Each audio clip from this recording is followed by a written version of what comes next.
Well, welcome back to my channel.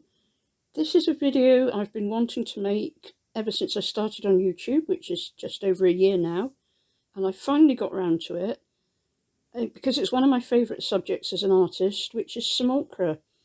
Now, simulacra has different definitions depending on where you look. So here are a couple of definitions, and I have to say that in our Roget's thesaurus at home, the only definition of it is as a form of deception. It comes under the word sham. I think Wikipedia here is the nearest to what most people understand about simulacra, which is that it's to do with human beings and things that human beings will recognise. So the vast majority of people would think of faces. And here is the most famous one, which is the face of the man in the moon.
In fact, I'm going to go even further and say that in my observation, and I have had, if you like, hallucinations or apparitions myself,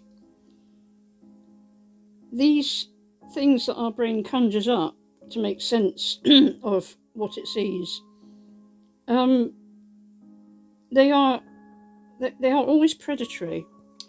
So you don't hear of examples of people being out in the countryside at night and seeing a giant white fluffy bunny, do you? No, you don't. It doesn't matter what continent these stories come from, what country on earth, what culture the people are from. It's always predatory things, right?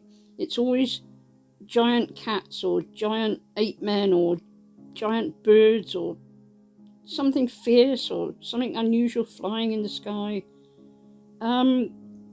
And as I said, I've had these experiences myself.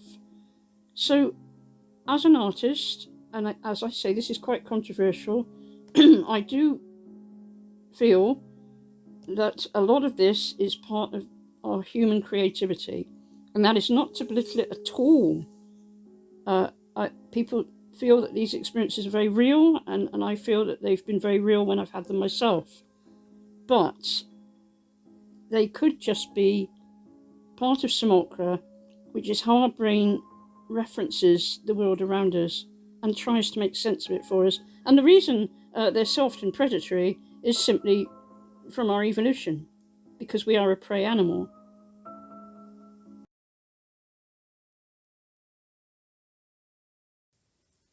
So what simulacra is our own brain making sense of things we see and referencing it to things we already know about.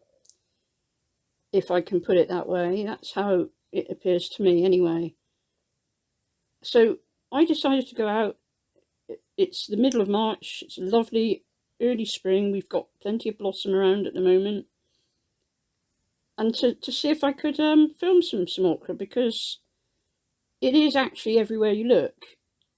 The reason you don't see it all the time is because your brain is screening it out, because this is what our brains do. They make sense of what we see around us in this sea of sort of colour and movement and vibration that we live in, so that we can understand it.